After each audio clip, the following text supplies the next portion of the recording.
Today we have one of my dear friends and exciting guest in Dr. Jill Carnahan. And Jill and I have known each other for a while now, but she actually got her medical degree from the University of Chicago Loyola at their medical school, and then went on to do a family medicine program. Davin, what were some of the highlights that you got out of the podcast today? She's so authentic. She's so great at storytelling. Is just a leader and, so inspirational in this field. So I'm excited for people to see what that looks like. And then the other piece is that kind of struck me today is coming at it with curiosity and a creativity. And I think it kind of struck me that even as we approach patients from a more functional medicine lens, no one size, fits all. Super excited for you to listen today. And without any further ado, here's our podcast with Dr. Jill Carnahan. Welcome to the Root Cause Business of Medicine podcast, where we explore what's broken in healthcare and what we can do about it. I'm Dr. Erik Lundquist, and I've been practicing functional medicine for the past 15 to 20 years. I'm excited to co-host this podcast with my brother, Dr. Davin Lundquist, who's just beginning his journey into functional medicine. We come from different points on the path, but we do share a common goal. We want to rethink how medicine is practiced and help others do the same. The U.S. healthcare system is in crisis, rising costs, declining outcomes, and physician burnout at an all-time high. But we found a different way, another way, a better way. On this podcast, we dive into real stories from medical professionals who've stepped away from the traditional model, kind of like me, and have found a new purpose in integrative, functional, and alternative approaches to care. These are authentic conversations with practitioners and friends who redefine success, not just for themselves, but for their patients and communities. Whether you're a clinician feeling stuck, a student seeking direction, or just curious about what is possible, you're in the right place.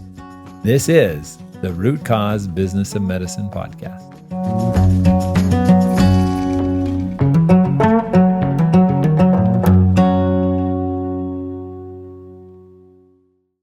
All right, well, welcome to our next episode of the Root Cause Business of Medicine podcast. And we're super excited today to have my dear friend, Jill Carnahan. And Davin, I had the opportunity to introduce Davin and Jill a few years ago at one of Davin's first functional medicine conferences, and they hit it off. They had hit the more spiritual, leadership type of realm, and we had a wonderful dinner together that I will always remember. And we just had such we always have great discussions, Jill, but that was really, really fun time. But we're excited to have you on today. You've shared your experience far and wide, and a lot of that has been your personal experience and your journey of how you kind of got into functional medicine. I always say, I love you for being so smart and so sick at the same time so that you can teach us what we need to do, right?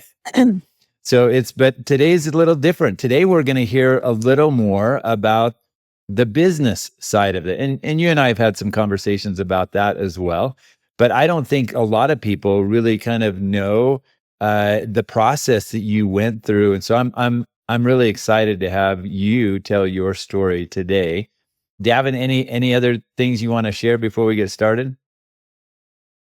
Well, no, I would just reiterate that I'm so excited that I got to meet you, Jill. I don't think it's been much more than a year, to be honest. But yeah, I think you're an inspiration to me and to many others. But I also agree with Erik that I'm excited to hear a little bit more about the business side of things.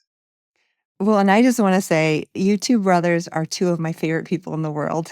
And like to have two people that are so incredible and brothers, to me, it's just like such an honor to be here. And honestly, when I think business and I think, oh my gosh, I have a question about my clinic or this, Erik, we've known each other longer, and you're one of the first people I call So it is a true honor. And Davin, you're quickly becoming, as I get to know you, same thing. Like the way you guys do business and do life is so in line and so full of integrity that I just want to say it is an absolute honor. I think this podcast is a brilliant idea that will help so many people.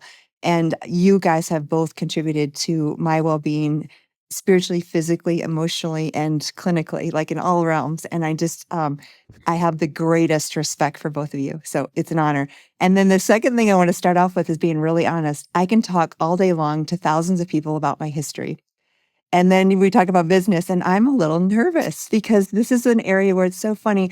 I have a deep, deep vision and a very divinely guided way about showing up in the world. So I'll tell you my story.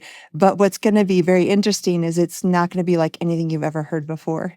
And I hope that it actually opens up the doors for people to think outside the box of what their business manager or their accountant or those people in their life that are very left brain. Now, I'm a bioengineering background, so I happen to have both very strong right and left brain. I'm very analytical, but I'm also incredibly spiritual and intuitive. And the one thing that I want to kind of foundationally bring today is that you can use both for guidance. And my biggest mistakes have been taking the advice of a reputable business person or advisor that weren't aligned with my heart. And I want to kind of start there because so often we are not given permission to this thing, this innate wisdom that God has given us that guides probably better than any sort of advisor we could have. And we neglect ourselves in that process and we start to not align. And I think the biggest principle of success is total alignment. My heart, my mind, my spirit, the way I show up in the world. Every day I try to be more aligned. And if I'm not aligned, I'm not manifesting the energy, the resources, the staff, like all the things that we need really come from alignment. And when we're aligned, it's effortless. And so often we're taught that I grew up on a farm, right? So it was hard work is the only way to success. And I did that for 20 plus years. And then I learned there's another way. And the other way is when you're aligned and you're connected with something greater than yourself, things happen that don't make sense, but they're so much better than how you could do it yourself. So that's kind of the framework I wanted to start with because some of the stuff I say will sound a little crazy. So how it started for me is in medical school, always knew I wanted to be a healer. I always knew I wanted to do integrative medicine, but I didn't know about functional medicine until I graduated from medical school and started hearing Jeff Bland, as many of us can tell. And so right out of the chute into residency, I was like, this is what I want to do. I want to go root cause. And I always wanted to found my practice on great science, like the best science, the best evidence, but also be so open that I was doing the most cutting edge things that would bring people to wellness or create healing. And then, as you mentioned, Erik, in med school, I dealt with breast cancer and Crohn's disease. So all of a sudden I had the life course, the earth school, we can call it. And it was probably my best educator. But I came out of that being even more passionate about this functional medicine and saying, how can I do this? So my first business endeavor was a vision that I saw. I was in Peoria, Illinois. I graduated from a family medicine residency in this kind of Midwestern town. 3 big major medical centers there. And one of them was my residency director group. So I knew the CEO at that hospital. And I came out and I thought, and again, back then I was somewhat naive, but also beautifully naive because I believed anything was possible. And I went to the CEO, Michael was his name. I won't give away his last name. And I said, hey, Michael, I'm graduating residency. You know me as a good quality resident. I worked hard for you. You know my integrity is impeccable. And I believe you need to have something different that sets you apart from these other 3 medical centers. And I can bring that to you. I want to create an integrative medical center. I need the money. I need the financing. I need you to build me a building, but I'll be your medical director because I have the vision. And I cast that vision, 100% believing it was possible. I walked out of his office with a promise for him to build me a clinic, create a new medical directorship, a brand new program, and I had all the resources I needed. So for the next, this is like in my early 30s, I had no experience, but for 18 months, I sat with architects, engineers, accountants from the hospital. We sat down and I remember time after time after time. And what I did in that business, this is why it's important, is I had this vision of a place. I knew for me, the place and the building matters. And I wanted to create this place that you walked in and the patient actually felt that environment, the bricks, the mortar, the lighting, the artwork felt different. It felt safe. It felt inspiring, and it felt completely different from anything they'd ever seen. And so even though I wasn't an architect, I had enough vision to set this. And we built a multi-million-dollar, 4,000 square foot, beautiful, like original artwork, incredible lighting. And I realized at that time how much lighting costs, like all these little things in the process. And it was a 7-room, it had 5 exam rooms, 1 large medical office for 2 practitioners, a full surgical room. And then they hired 2 medical assistants, 1 office manager, and 2 RNs. Now, you're already maybe thinking business-minded where I'm going with this, because what happened was there's just me. It's my little cash practice. And again, I started out pretty modestly with my fees. And I have this huge overhead. Now, granted, it was exactly what I envisioned. You walk in, there's a retail store with we consulted a retail specialist. The products were beautiful. We probably had $150,000 of inventory on day 1. We had original artwork. Wow. We had the lighting, like 3 levels of lighting and 3 levels of the, what do you call them, that round I'm blanking on the name of it, but all the decor. I mean, it was spectacular. We had a ribbon cutting ceremony. They put my name and face on the billboard, brand new thing coming to town. So they got what they want as far as the publicity for something new. But all of a sudden I began to practice. And what happened was all they had to compare was a family medical model. Mm-hmm. So I was getting booked patients 20 to 30 per day. And my staff, I had a lot of staff, but they had no clue how to order integrative labs and how to do all the stuff that I needed. They knew this is a basic billing. And so it quickly became evident, no, I'm a hard worker because that farm background. So I put in the effort. But after probably 12 months or so there, I was starting to burn out. That's 1 year, right? Because it was so hard. Like I was working at least 80 to 90 hours a week. And I was teaching the staff what they were doing, and I was teaching and then I had the people, the rheumatologists, the gastroenterologists, all the people in the hospital going, what is this quackery going on under our hospital system? So I was like on all levels. And what I realized at that point was I need another doc to help me and to bring in some revenue. And then I also needed to create a community that actually knew what I was doing. So I started a group it was psychiatrists, psychologists, physicians, chiropractors. I brought in all the integrative practitioners in the community and did down by the river, this gorgeous bar place where we rented it out, and we did lectures. And so I started bringing in gastroenterology, and they'd be like, what are they doing over there? And then the other thing that happened was my patients who, they'd come from the rheumatologist on their immune modulating drugs, and they come to see me and we do something, and 6 months later they'd be off their meds, they're feeling better. And they'd go back to the rheumatologist, and the rheumatologist's like, what is she doing over there? So it started to just like a snowball into, first of all, the reputation was being built. And I think that's important. And then second of all, showing them that this was actually quite science-based. And I'm going to stop here and then let you guys ask some questions. But the biggest thing that you can already see coming is my biggest mistake and my biggest lesson to teach or share out there is you are a slave to your overhead. And I had become a slave to this absolutely astronomical bill that they had put into my clinic and false expectations around what my productivity would actually be. So I'll pause there for a moment. That's a lot. And there's many questions that I have. Just, I think from a clarification standpoint, and then I just want to highlight a few points. So I think some of the things that you brought up right at the beginning, right, is making sure, and I know this is big, Davin always brings this up, so maybe I won't steal too much of your thunder, but in terms of the alignment, I'll let you talk to that. But in terms of the vision, right, I mean, and I shared in my story how, I was in a health spa, and there was a labyrinth, and I walked around, and it all came to me, right? It was like a download, but it's because I'd opened my heart and I was really trying to see it. So I think that's critical in terms of getting started.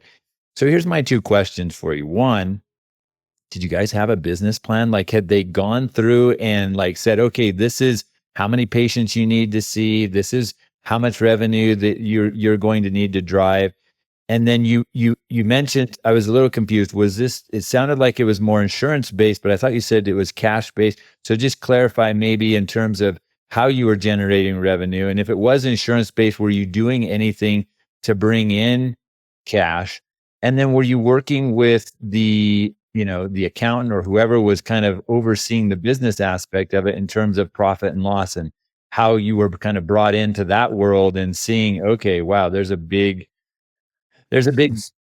Right. negative discrepancy here. So maybe touch on those 3 points, and I'll let Davin come back and jump in on the alignment stuff. So yes, we had absolute financial accountability and accountants and everything. And I actually projected probably over promising what I thought I could do. So I think I was saying 20 patients a day, or, I probably was, because again, for me, I think about when you're just out of family practice residency, I didn't know how much time it would take with functional medicine. And again, to those listening, if you don't anticipate, like even when I bring in new mid-levels now, I anticipate they might need 2 or 3 hours for a new patient plus some time to review. And that might be 2 patients a day, which is crazy in the very beginning, right? But that's like unheard of in a family practice setting or an internal medicine setting. So you really have to set the expectation of the volume. And I don't think I had a realistic expectation of what I could do. I mean, the truth is I did it and I could do it, but it wasn't Right. sustainable. And that's the difference, right? And then so we looked at the accounting and we knew that the retail would bring in revenue and a lot of it. And but again, that getting up and running. And what drives retail is how many providers and people that are referring to that retail, right? So it's just me seeing 5 to 8 patients a day or whatever it is in the beginning. You're not necessarily driving that retail right away. So we definitely had projections of no non-profitability for probably the first 3 years. But what happened that was a bigger deal, I do believe, had I stayed longer, I stayed 3.5 years, and we'll talk about that transition and what happened after later. But had we had another provider, which was on the budget, like after 18 months, we had another provider. And had I stayed, I think we could have been profitable. But it was just that I saw the writing on the wall when, I'll tell you this interesting story. So because I'm integrative medical director, on all the board meetings at the hospital, GI director, rheumatology director, we all met for board meetings with the CEO at the hospital. And when I was in those meetings, I started to realize with a very sinking feeling that I did not belong. And the biggest part of it was, I remember when the CEO projected onto the slides he's presenting, he's like, okay, this is beds filled by department. Because obviously that's what the hospital wants, right? Is people to refer to them to fill their beds. And it was boom, GI and heart and cardio, whatever. And then my clinic was probably like negative. I can't remember, but all I remember is like, oh man, if this is the benchmark, I'm going to fail big time because my goal is to keep you out of the hospital. And it just like, I had an epiphany on that day in the board meeting, like this future is not aligned.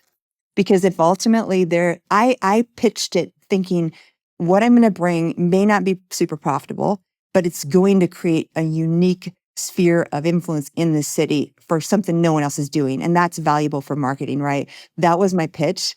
The rest of it was, but what I realized in that board meeting was my days were limited because I was working my butt off. I was working so hard to create this. And I had the pressure to be profitable at some point, which I think we could have. But I ultimately realized this is not going to be aligned. Yeah, because that's the end outcome of what you were driving in the practice was not to have hospitalized patients, right? So, right. So clarify for me what you mean by retail, first of all. Yeah, so this is like a full, Scripps or Emerson on site. So like a full line of integrative products, protein shakes, smoothies, supplemental products. And I don't think at that time we had like accessories like Red Light or those kinds of things. It was just supplements. So like a nutritional pharmacy. Got it. And then the other thing I wanted you to kind of speak to is, tell me a little bit, like, so you talked about your vision and all of this, but what's interesting to me is that all of that was patient-centered and not physician-centered. Right? So here you were you had this vision. I want to create this wonderful, beautiful clinic, and the patients are going to love it. But from your perspective, you had no idea, zero idea the impact that kind of environment in an insurance-based model with a hospital backing would be from an environment for you. Maybe just speak a little bit, and then I promise, Davin, I'll let you hop in with your alignment question. And you're talking like the physical building for me as a physician, or the project as an overwhelm I think just speak to the maybe the oversight that you weren't really thinking about it from your perspective. Like, what is this going to? how is this Yes. business model going to work for Jill Carnahan? You know what I'm saying? Yeah, you're right. I wanted to do something new. It was all patient centered, which is not necessarily a bad thing. We have that similar mantra at TCIM. You know, the healing starts from the time you step into the clinic until the time you step out, right? That sense of hope and being heard. Yeah. But in terms of a practitioner, a lot of times these businesses are not set up, these practices, these clinics are not set up based upon, well, all right, you're now the provider. What's the quality of life for you in that environment? Okay, yes. And you know what we call this? Is the dancing bear. What it means is ultimately, if we created a space where we have to dance and perform and do our little thing, and I say that tongue in cheek, but the truth is, everything hinges on us doing the show, us doing the thing, me going out in the community and creating this camaraderie among practitioners, and everything was on me. And even my staff, I had this huge, as you can imagine, a brand new practice. That's the biggest lesson. If you're listening out there, do not hire 2 MAs and 2 RNs and 1 office manager. If you're a single practitioner just starting out, you do it all yourself. And I'll tell you the rest of the story of the opposite of how I learned when I moved to Boulder. But the overhead was way too much. Plus, these were untrained. So the training of my own staff versus like maybe a hospital in a gastroenterology part of the clinic, they might have trained those staff. I had to train them because all of the testing, all of the treatments, all of the protocols, the flow of patients, everything was new. So I created the model, which meant I had to train all the staff. And I did over time, but it was still all on me because they did not, a typical MA coming out of school, a typical RN coming out of school does not know what you need to know to have a functional practice. So that's another key if you're creating your business. I've learned, I'll just say this little tidbit because I think it's so important in hiring staff. So I've hired many, many, many people in my life, different roles. And what I learned is I now hire for curiosity and compassion. Everything else is trainable. So I hire people that don't know anything, but they're curious, they love to learn, and they're deeply compassionate. I love Because that. I know that person, I can't train compassion. If they're kind of a jerk on the phone, I'm not going to change that if they're frustrated or upset or they're overwhelmed. And if they're not curious, my practice, everything I do, the mid-levels and everyone I work with, and now you guys share this, but not everybody does. And pretty much if you're listening out there and you want to do functional medicine, you have to love complexity. And it's the opposite of the traditional family medicine doc is like, I have patients that they have tried to get a primary because I'm a consultant.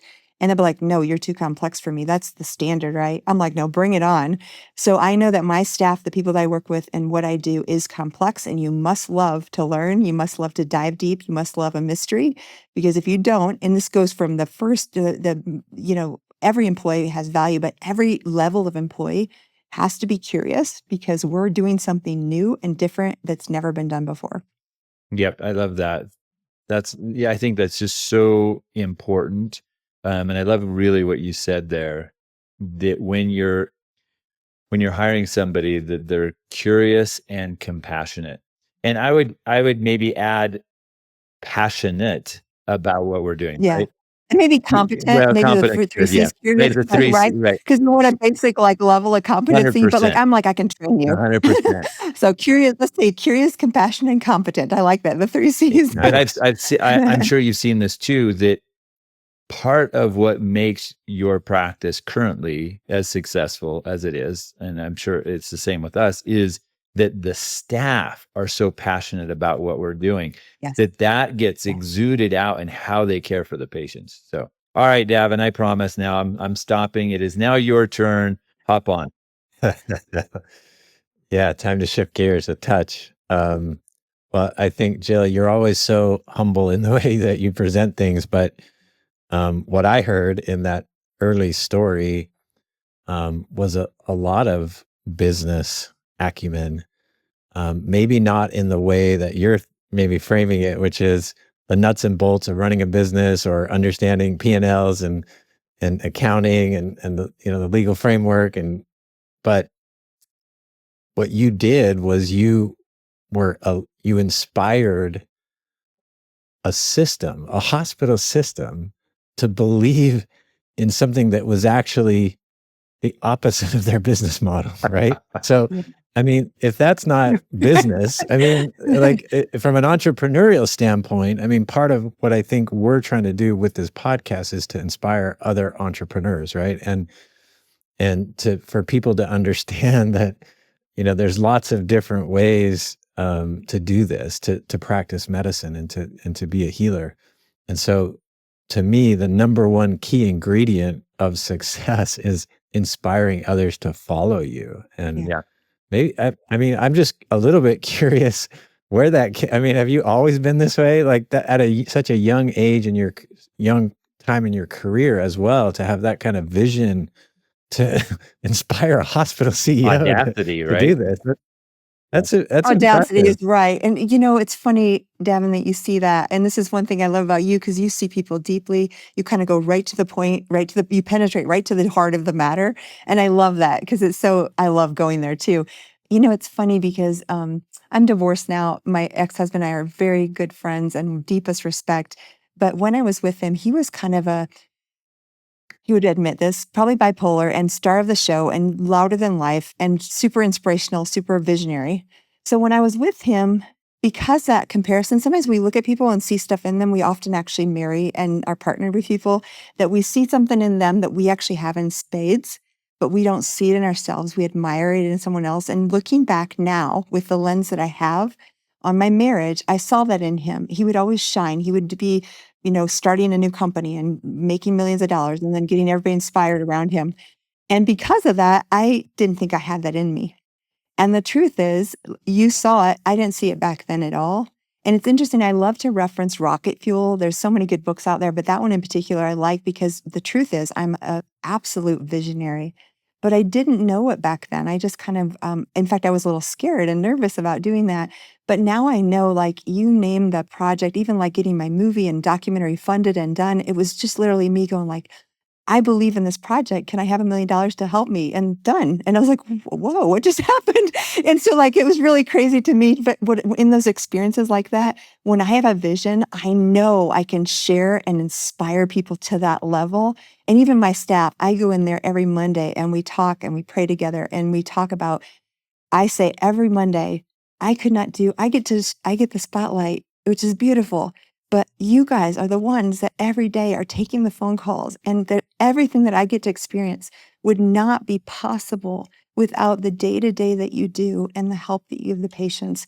And I share that value with everyone that's around me, because I know, yes, I am a visionary, and I get to shine, but it doesn't mean I'm any better or any more valuable than the team. And to me, that matters so much.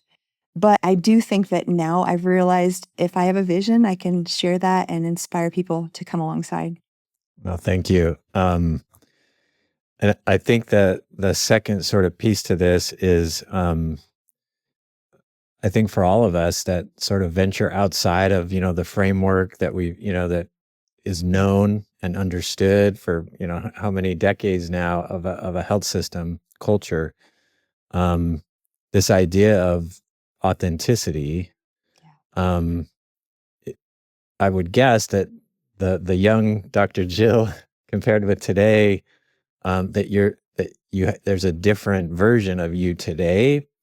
But talk a little bit about kind of like that early version and how you knew you wanted to do something different, but you also were open to the fact that, you didn't know it all. You didn't Yeah. have it all figured out, and you've allowed yourself to evolve and learn from some of these early mistakes.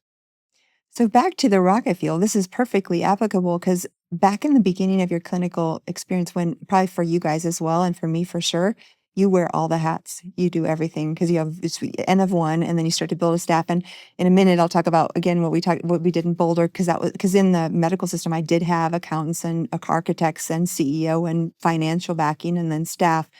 But many times when you're starting, I would say 80 to 90% of functional medicine practitioners um, go out on their own, and they really start with themselves. Yeah. And with that, you, even if it's not your strength to do the accounting or look at the P&Ls, you have to learn all of the things. And then you start to delegate the places where you have weaknesses. And in my experience, I didn't really realize I was a visionary. And because I had the bioengineering background, I could do accounting and I could do a lot of things.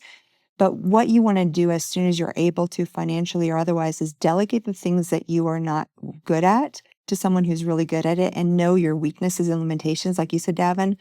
Because what I realized quickly is I do not like to be mocked up in the details. I'd much rather be up here in the sky, casting vision and inspiring.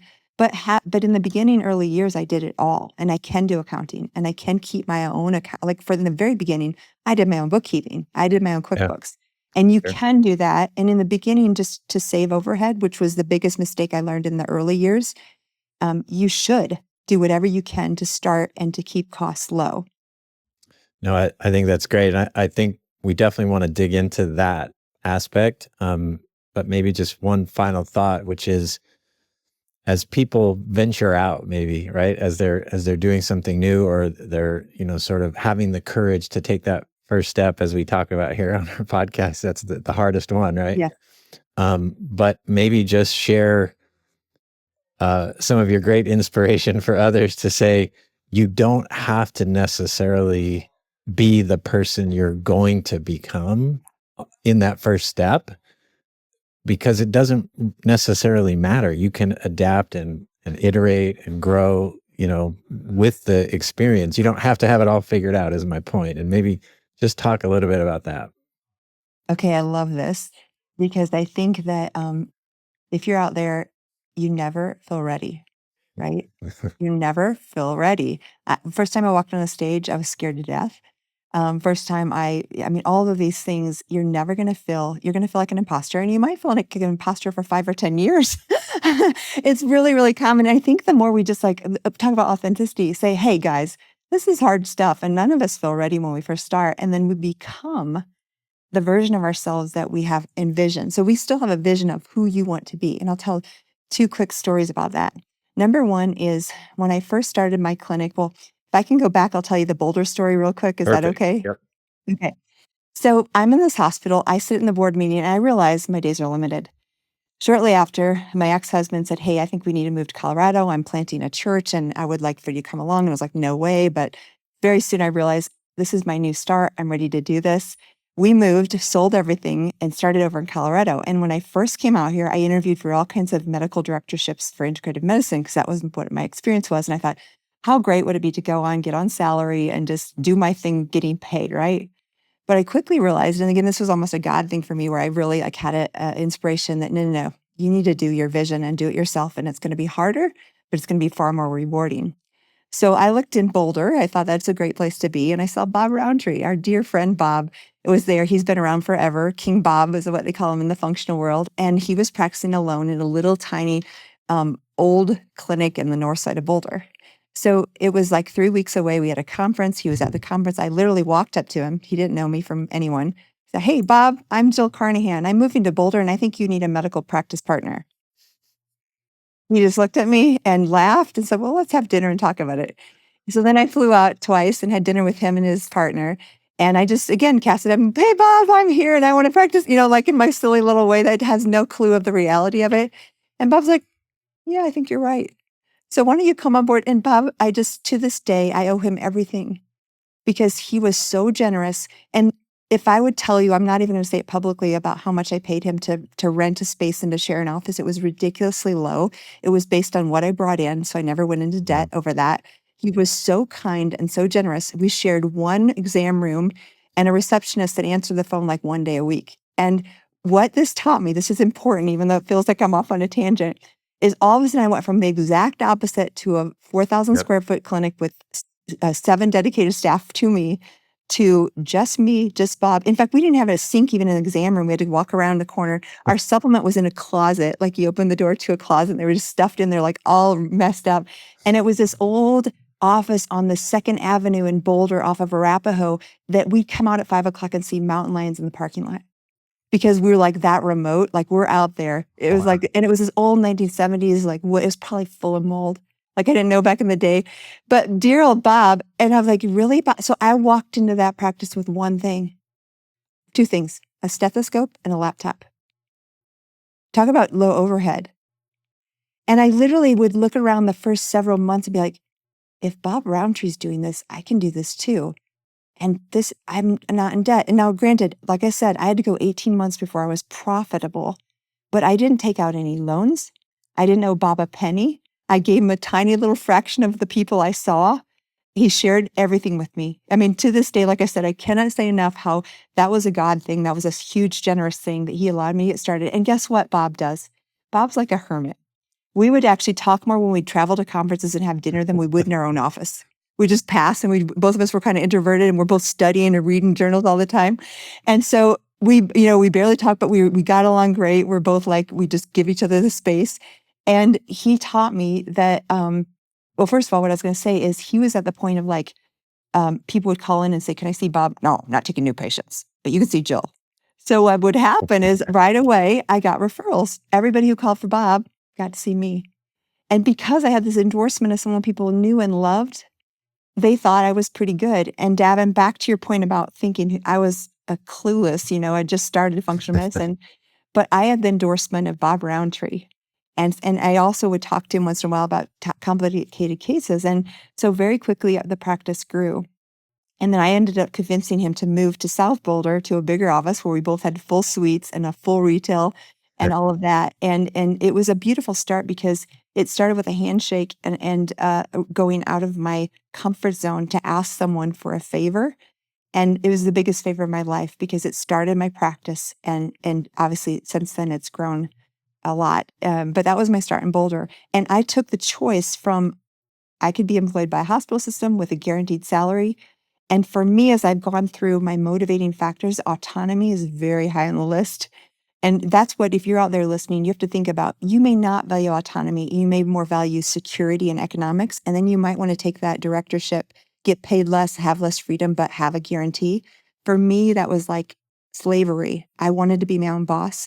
And as hard as it was, I wanted to create something that I created. That's awesome. I love that story, and it fits everything I know and love about Bob. So I didn't have that background on you two. I knew you guys had practiced a little bit, but I didn't realize how much he actually took you under his wing and mentored you, and just was so kind and generous to you. But I mean, it totally sounds like the Bob I know and love. So that's really awesome. I'd like to now transition a little bit to, all right, so now you move to this, new space. Talk a little bit now about the brand of Dr. Jill. Like, how did you shift then? Like, what in you caused you to say, "Hey, I want to do more than just be a partner with Bob and just see patients and go to conferences"? Like, how did that transition to start to branding who you were, getting on stage, doing presentations, writing a book, which I have right here, this beautifully signed copy of your book, Unexpected, which is really the story of your life, and then even doing a movie. So why don't you kind of walk us through that next, more commercialization of your functional medicine experience? So Davin, this goes back to your question last, and I didn't really fully answer it. So it's a perfect segue because right in 2010 was the year I moved. So it's been 15 years that I've been in Boulder in a couple locations. And for 10 years now, I've had my own clinic separate from Bob. But back in 2010, just like you said, Erik, I said, okay, no one knows me here. When you move to a new place, there's so much referral that happens where someone says, "Oh, go see this doc. They know you," or whatever. At that time, no one knew who I was. So first thing I did was go to local clubs, local grocery stores, just places where there would be people that had health related interest and do these silly little lectures, like just talk about menopause or talk about thyroid. And often there'd be 5 people who showed up and maybe one of them would be interested in seeing me. So it was a very, very slow process of getting in the community. And then I would just try to meet practitioners. And one thing I felt was really important always is there's no competition. And now that I'm known and I have my clinic, people who are lesser known will come, but anything that I can do to help them, even if they practice next door, I never, ever, ever worry about the competition because the more we lift each other up, the more we all, and I think that's a really important thing because so many people are afraid to help one another out because of competition. And there's no competition. There's more than enough patients to go around. But Davin, back to your, like, before I thought I was ready, and also your question, Erik, 2010, 2 things that I did that I think were the most important for my success. First one was urging by my ex-husband to start telling your story. And believe it or not, now I'm out there in the world, but I was terrified. I was kind of an introvert. I love my I think you privacy. still are an And introvert. yeah, exactly. Like at the core, I really like to, like study and read and learn. But so sharing my story publicly about cancer and Crohn's was terrifying. But I knew that the real true way to connect on a level where people had faith and trusted that I knew what I was talking about, but also that I had the compassion to help them, was starting to share my own journey. So the very first thing I did was write on the website my story. I've actually had a tab on my website, here's the fees, in one tab from 15 years ago till today is my story. Because I realized story drives everything. Even if I'm picking a financial advisor and I know, oh my gosh, they were through this thing and they went through this, I'm like, I trust them because I know their story. I know their why. It's Simon Sinek, right? Like, the why. So I knew from 2010 on that the story was important. But to your point, Davin, I was terrified to be out there and didn't trust myself to be able to tell the story. But what I realized is, number one, that was powerful. And then second, I got a patent very early on to become what I wasn't yet. And that was back in 2010, 2011, I filed a patent, Dr. Jill, your functional medicine expert. Wow. And talk about imposter. I was like, I'm not an expert. I just started. But I decided I knew I would be. And I knew, and if someone would have asked me, what do you want to be? 15 years ago, I wanted to be the best evidence-based functional medicine practitioner and an expert not only to the patients, but teach the teachers and teach the doctors. And I do believe right now I am that. I mean, it's still hard for me to say, but I'm there. I think I am an expert, right? But I literally, and I think it's important for people to know, I called out what I was becoming and what I wanted as a goal before I ever felt ready. And I had that on logos, on website, all over the place. And every time I see it, I'm like, oh, I guess I'm the expert. But there's something with our subconscious that brings about the truth, right? And so you call out what you want to become. And if you're in a place in North Carolina and you want to be the best menopause doctor, get a branding and you become that, because you can be anything you want to be. All you have to do is put it into motion with the action. You have to walk forward. I always say it's like walking forward in the fog on these toadstools or on stones where you can see one in front of you, but you know where you're going. And then you see the next one. And what so often happens is people want to have 7 steps ahead, and that seems perfect. But God never, ever gives us that, at least not in my experience. He gives us the one we're on, and then when we're ready, the next one, and then the next one. But if you know that, you still have a vision through the fog. You know where you're going. You don't have to see it. You just have to know in your heart that you are going in that direction. And to me, it's actually so humbling and so astounding that I do believe right now at this point, I am a functional medicine expert. And it's like, wow, God, that really happened. And it was because I believed and I had the faith to believe that I could manifest that. And I did the work. But it's fascinating to me that that can happen, and anyone out there can be the same as me. I'm not unique. Yeah, exactly. I'm going to interrupt you real quick here. I think that this is such an important point, right? They say a goal unwritten is a goal unrealized. And I think there's real power when you put something in writing in terms of manifestation, because now you're putting it out there for accountability for the entire world. Like I better be, or I'm a liar. But more importantly, it's accountability to yourself, right? When you put it down and you see the physical presence of that in writing, it does something to our psyche. I love that you shared that. Continue on. Well, and Erik, even more, I had a framed U.S. Office of Patents on my wall that said it. Remind like the you. government was, I was like, okay, I better. And so you're right. And so those days when you wake up and you're like, this is so hard. I'm not making much money. Is this worth it? And you have to have something to hang your hat on where you know where you're headed, where you're going. So because it's a hard road and there was hard times too. But I think that having that clear vision is the thing that will keep you afloat in the difficult times. Yeah, I love that. And that was certainly a step that was hard and allowed you to, really, really kind of cast your vision. And it wasn't fully realized. I think that's the other thing that's important. It wasn't fully realized within the first year, right? This was something that you said, okay, this is where my trajectory is headed. But by putting it in writing, even to the extent that now it's showing up on your wall. You're looking at Right. it every single time you interact with a patient. They're seeing it. You're seeing it. They're going to hold you accountable, right? Right. This is something I think that's super important. I love that you shared that. Go ahead, Davin. No, I mean, Jill and I have had some very deep conversations, and so I can't help but go there a little bit. Yeah. And I think in kind of more of a Zen, philosophy, there's a quote that I love, which is, "I already am that which I seek." Yes. And I think there's an application there, right? Of, I think, and honestly, what pulled me into functional medicine may be different than like you, Jill, and a lot of people that I meet who've had their own personal health struggle. Mine was more of on more of a personal struggle, but led to the same conclusion, which is that whether it's, our physiology or our psychology or our spirituality, there's a root cause to any problems in your life that if you begin to kind of look for it, you approach the solution differently than you would if you're just trying to treat the symptoms, right? Yeah. And so I think I love the idea of bringing in, our frequency and our energy and our spirituality and our consciousness into this holistic approach to medicine.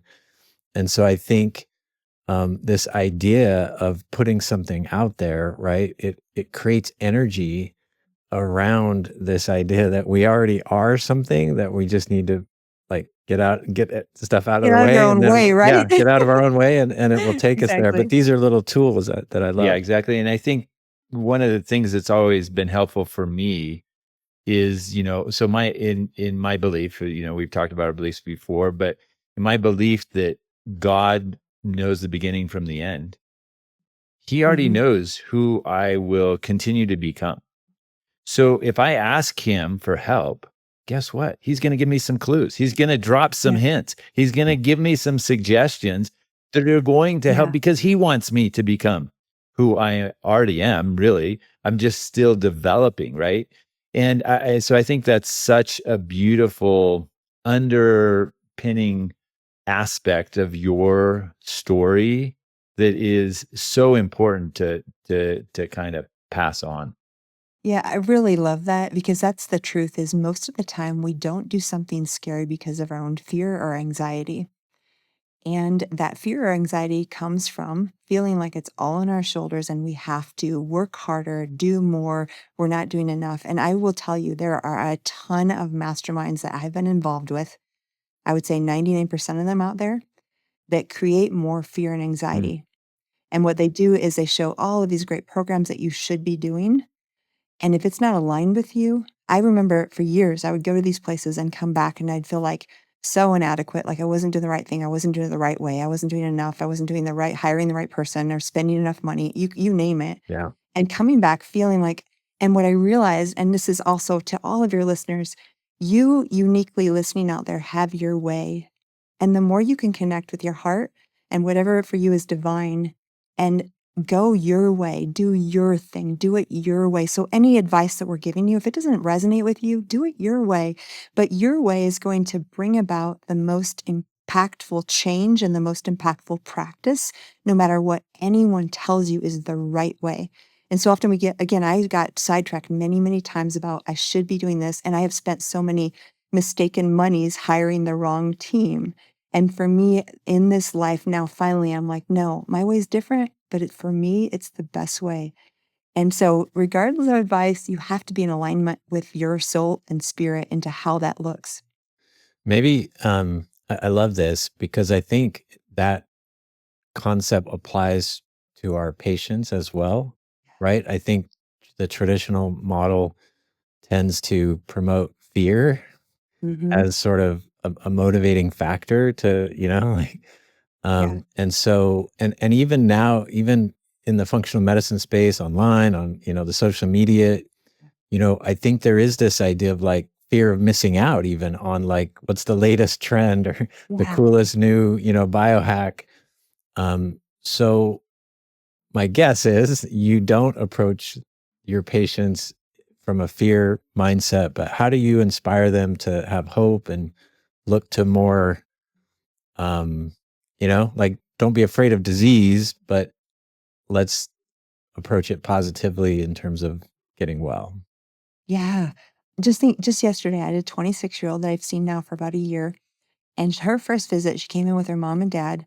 And she was just in tears because she had been with practitioners who said, we need to treat your tick-borne infection. We need to treat your mold. Here's the protocol. You need to follow it exactly. And she was a super sensitive soul like me. I can relate to that. And she was getting so sick, but she was a rule follower. She was kind of put that perfectionistic on herself. And so she wanted so bad to please the practitioners and to do it exactly right.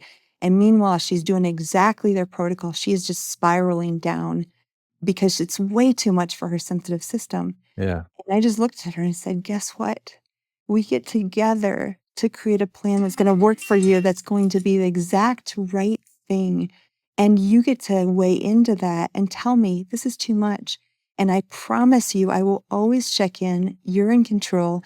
I'm here. I would say, if you had a map of anywhere you wanted to go, you give me that destination. I'm your guide. I get to help you find a way through the jungle and hack and all the kinds of things that we do to pull away the things, the weeds that are creating dysfunction, and to give you a clear, light, guided path to where you want to go. But I'm just on that path, helping you get to where you want to go. I am not mandating anything. And we cried together because she realized she had been very traumatized by this previous practitioners that she had seen. And even just yesterday when I saw her, something wasn't going well. I said, that's okay. Stop that. Let's try this instead. You let me know in a week how that's going. But I gave her back that power, because when you empower someone to be on that path, we really are guides. We're nothing more. We're just guides. And to me, I take that Love it. as a sacred honor. Yeah. But then we empower them to get to where they want to go without the stress of us creating more trauma. That's so beautiful.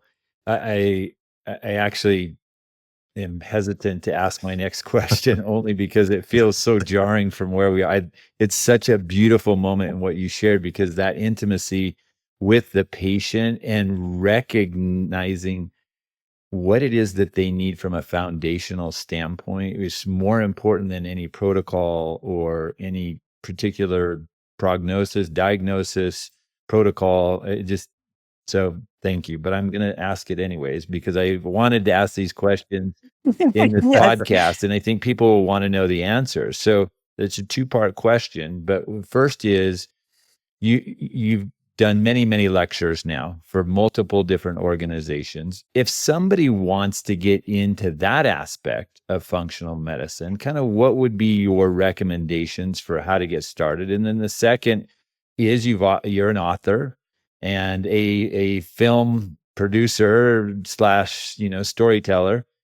How did you kind of navigate that? And if somebody were to go that way, so kind of two questions, Yeah. and I think it'd be interesting to hear your answer on that. Okay, I love this because back to the conference, I met Bob Roundtree, went up and shook his hand, and like right next to him was Patrick Canaway, also a founder of functional medicine, had been around forever. Patrick had been part of a company called Genova Diagnostics. And he overheard me talk to Bob, and he said, hey, Jill, we're looking for speakers for Genova. I might be doing a speaker training. Would you be interested? And again, okay, go back to, so often we've talked a lot about this, but so often we have this image of who we are, and it's not really who we really are. I would have never in a million years, I thought I was going to be a librarian, not a doctor, because I love to learn. I thought I'll just stay in the library and read books all day. And it's so funny now to think about that, because I'm supposed to be on stages. I'm supposed to be in front of people. I didn't know that. And so even when Patrick said that, I'm like, I'm not a speaker. But what I did is I flew to North Carolina and I did this little speaker training with 6 other That's awesome. doctors. And guess what? Every one of those they were all women who just happened to be. They were all vibrant, beautiful, dressed to the hilt. I'm this little, I picture myself as this little farm girl You from have the your country overalls going, on. what? Yeah, like and not quite, but like inside, I felt like this little like Pollyanna country girl that did not fit in that room. And I'll never forget, though, that speaker trainer went around and he actually gave accolades because these guys were so concise and so slick and so on it. And so they just had it together. And at the end of that training, he looked over at me in the corner and he said, but Jill, Now, Jill, as you know, she's just starting out. But when you listen to her, you see her heart and you want to lean in and you want to hear her story. And I'll never forget that because I was like, all of a sudden I was like, oh, I don't have to be polished and have it all together. I just have to be authentic. I just have to tell the truth.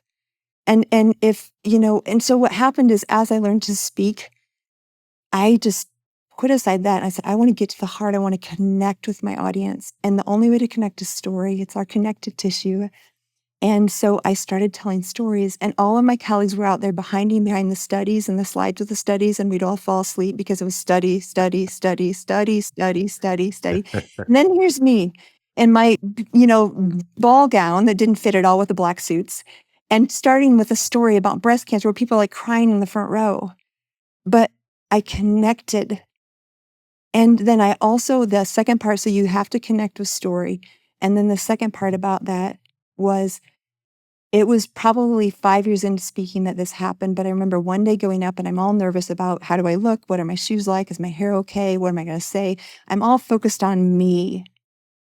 And that day I just said a little prayer before I went up and I said, God, help me to get out of the way.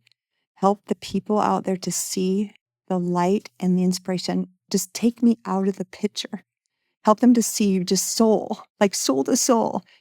And from that moment on, probably 15 years ago, not once when I step on stage do I get nervous. And people are like, really? And even for me, I'm like, this is so unreal and so surreal. I never get nervous because it's not about me. And so the power there. And then, but what happened is to become a great speaker was people connect with story and they connect with authenticity and they connect with heart and soul. They don't connect with how you look, how smart you are. And when you get your ego out of the freaking way, Yeah. you're going to get more invitations that you can possibly have because people are so hungry for authenticity. And that's where I became a great speaker because I just got myself and you get yourself out of the way. I love that. Great advice. Great advice. So transition, it sounds like then that was a natural transition then into putting your story then into a book and then making a movie. In the book Yeah. movie. Yeah, so the book was like 10 years before it was published. I was in a time of just prayer and meditation, and God kept being like, write your story, write your story. And I'm like, I don't know what I'm doing. I'm not an author. I don't know any publishers. So once again, I was arguing with God, which is not a good idea. And but in that moment, I had a download, and it was almost as clear as day. I heard, all you have to do is tell your story. The resources, the publisher, the money, everything else you need, I will take care of. I'm like, okay, I can do that. And for me, that was a permission then to do what I needed to do. And a lot of the theme you're hearing is this. If you show up with a vision and with authenticity, the resources, the money, the time, the clinic, the miracles will come to you. You don't have to do more than just show up with the vision. You are enough. And to me, that's still magical, but it's So true. So true. Well, this has been an absolutely fun and unexpected storytelling with you today. And so I kind of want to end with this question for you. And we like to do this with our guests. So where do you see the biggest opportunities or the future of functional medicine practitioners and leaders and just functional medicine in general? Like where do you see things heading now in the next 15 years compared to where it was the last 15 years? Yeah. So in a nutshell, AI is going to bring so much information that we used to have to use our left brain for, that the only way to survive as a functional medicine practitioner is to create community, create connection, and create an experience. Because those are things computers can't do, and they can't. So if you need a protocol from a GI map and you plug it into AI, you're going to get that. That's what I used to do, right? So if we want to be relevant, we have to create connection, probably in person or virtually, but we have to human, that soul connection no computer will ever take away. We have to create community because people are lonely. They're more lonely than they've ever been before. And it's probably the biggest mortality risk is loneliness and isolation, and computers are not going to help that. And then third, so community, connection, and then we have to bring in the spirituality, whatever you believe, whatever area you are. I'm agnostic on that as far as how you come to it, but you must bring a greater sense of purpose and meaning to your patients, because again, the computer is going to do a lot of what we've been doing. And I see that as the future of functional medicine. That's awesome. I so love that. And I'm gonna share a quick story because it's relevant to this. And one of the nurse practitioners just shared this with me today, even of a clinic that I oversee. And there was a young man who came into the clinic, and he was struggling with alcoholism. And he was he'd gotten to that point, where we all do. We're wrestling with God, and God's saying, "Look, I have something better for you, but I need you to create a bigger house and a better house than what you're in." So he's like, "Okay, I'm giving it up." And he went in, but he needed help. And this nurse practitioner, who's still relatively new in integrative and functional medicine, just connected with him and just poured her soul out and told him that, "Look, I don't know exactly how we're going to make this work, but I'm here to help you. And we want you to be here." And he was from Puerto Rico and didn't have a lot of family or connections. He spoke English so, but because of her connection with him, and it wasn't any amazing protocol, she just kind of did a foundational functional medicine approach to it and gave him some IV nutritional therapies to help with kind of the consequences of the alcoholism. Came back today and basically said, "You saved my life." And just, and said, "You guys are now my family. Like this clinic is my family." And he gave hugs to everybody around. Yeah. And that's what you're talking about, right? She can go to the computer and she can figure out what protocol to do, but Exactly. the computer's not going to give him a hug, right? The computer's not going to give him hope, right?